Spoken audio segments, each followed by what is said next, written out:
Praise the Lord. प्रभु यीशु मसीह के जीवित सामर्थ्य नाम में और आप सभी से मेरा इस सप्ताह में निवेदन है कि आप कृपया हमारे इलोहिम संगति चैनल को सब्सक्राइब करें। और यहाँ आपको 5 से 6, 7, 8, 10 मिनट का जो है संदेश दिया जाता है और ये आपके लिए आशीषमय होगी, लाभकारी होगी। आप चाहें तो इसमें और जो है मनन करके अच्छे संदेश बना सकते हैं। जो अगुवाई मुझे प्रभु ने दिया है उसे मैं फिर से दोहरा रहा हूँ। दृष्टिकोण के विषय में मैंने संदेश दिया और मैं आप सभी से निवेदन करूँगा कि आप शीघ्र ही मेरे दृष्टिकोण के मैसेज को सुनें।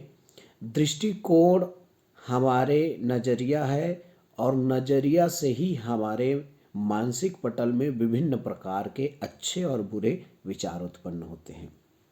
आइए इस वचन को साबित करने के लिए मैं एक और वचन को लेता हूँ। जैसे पिछले संदेश में मैंने वचन लिया था मत्ती रचित सुसमाचार में से, और मैंने बताया था कि यीशु ने कहा शरीर का दिया आँख है, और यदि तेरा आँख निर्मल है तो तेरा सारा शरीर निर्मल रहेगा, और यदि तेरा आँख बुरा है तो तेरा सारा शरीर अंधकारमय होगा। अर्थात यदि तेरा नज़रिया सही है तो तू सकारात्मक विचारों से ज्योतिर्गमय होगी, अच्छी विचारों से ज्योतिर्गमय होगा।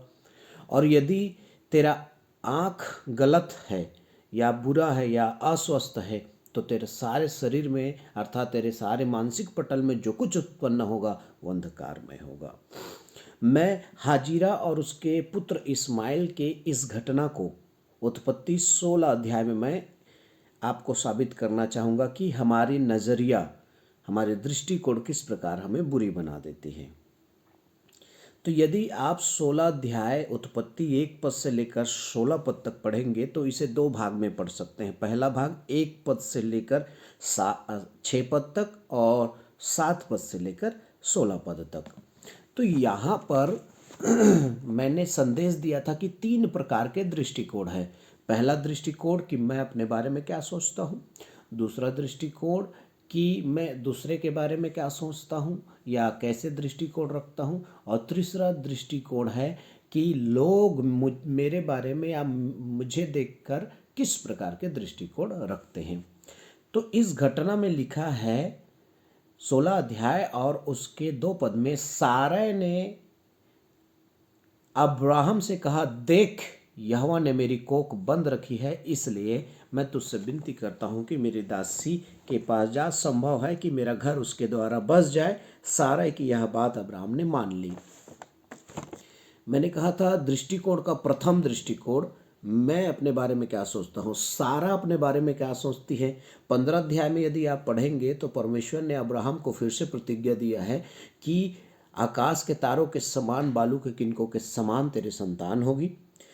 लेकिन सारा जो है इतनी बड़ी प्रतिज्ञा प्राप्त करके वो क्या सोचती है अपने बारे में, शायद मैं बांझ हूँ, मेरी उम्र हो गई है, मेरा मानसिक धर्म खत्म हो चुका है और कितना समय लगेगा और मैं बच्चा जन नहीं सकती। अपने बारे में वो गलत दृष्टिकोण रखती है और गलत दृष्टिकोण के कारण उसके मन में जो कुछ उत्पन्न हो रहा है वो अंधकारमय हो रहा है।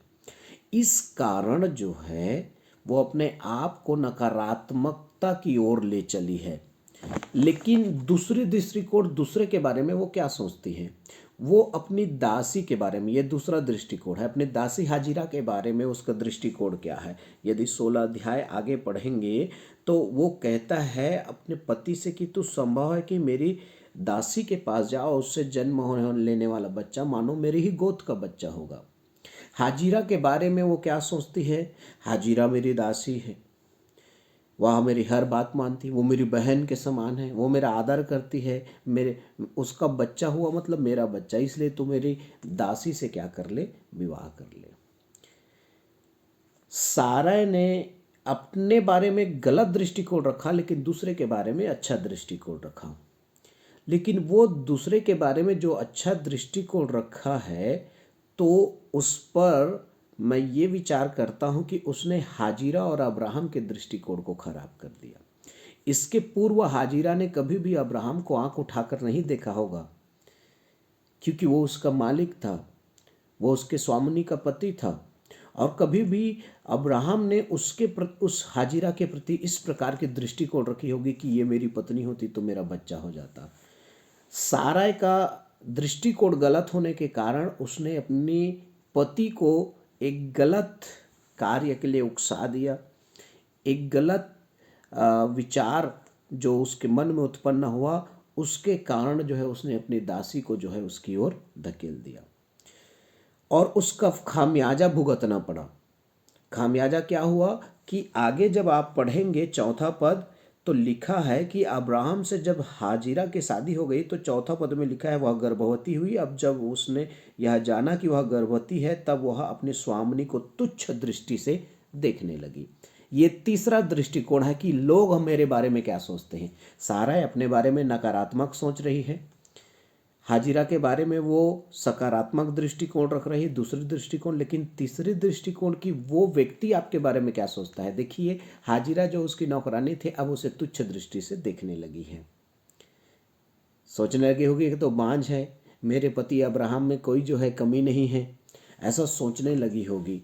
तो इस प्रकार जो है हाजिरा 4 और 5 के अनुसार में जो है वो 16 अध्याय 4 और 5 के अनुसार हाजिरा जो है सारा के प्रति गलत दृष्टिकोण रखने लगी।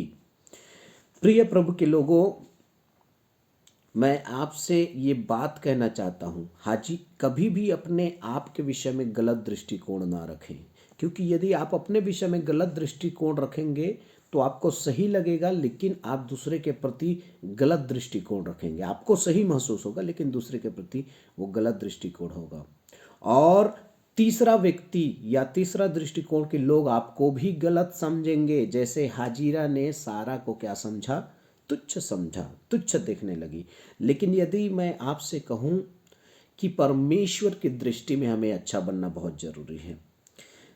दूसरा इतिहास 16 अध्याय उसके 7 वचन को यदि आप दूसरा इतिहास 16 अध्याय उसके 9 वचन को यदि आप पढ़ेंगे तो लिखा है कि यहोवा की आंखें सारे पृथ्वी पर फिरती रहती है। और यदि राजाओं के विषय में आप पढ़ेंगे तो राजाओं को इस प्रकार बताया गया है कि यहोवा की दृष्टि में ये अच्छा था, ये बुरा था। तो बार बार अच्छा और बुरा यहोवा की दृष्टि में होना बहुत जरूरी है। यदि इस हाजिरा के बारे में आप पढ़ेंगे तो हाजिरा को जो है सारा दुख देने लगी और वो घर से भाग गई। 7 पद से आगे 16 पद तक पढ़ेंगे, तब जो है वो कहती परमेश्वर का दूत उसे दिखाई देता है और उससे प्रतिज्ञा करता है, और बाद में जो है इस बात को वो कहती है कि यहोवा अत्ता एल रोई परमेश्वर है, कि मैं उसे देखने पाई और वो मेरा देखने हारा परमेश्वर है। प्रिय प्रभु के लोगों, चौथी दृष्टिकोण यह है कि हमें परमेश्वर की दृष्टि में सही होना बहुत जरूरी है। हो सकता है लोग हमारे विषय में गलत दृष्टिकोण रखते हो, लेकिन आपको अपने दृष्टिकोण में और परमेश्वर के दृष्टिकोण में अच्छा बनना बहुत जरूरी है। और जब आप अपने दृष्टिकोण में सही बने रहेंगे, सही विचार आपके मन में आएगा, परमेश्वर के दृष्टिकोण में आप सही हैं, तो आप लोगों के दृष्टिकोण में एक दिन सही बन जाएंगे। परमेश्वर आपको बहुतायत से आशीष दे। ये संदेश आपके लिए लाभकारी होगा और मैं विश्वास करता हूँ आप इसे इस्तेमाल करेंगे। हमारे इलोहिम चैनल को अवश्य सब्सक्राइब करें। प्रभु बहुतायत से आशीष दे। God bless you. जय मसीह की।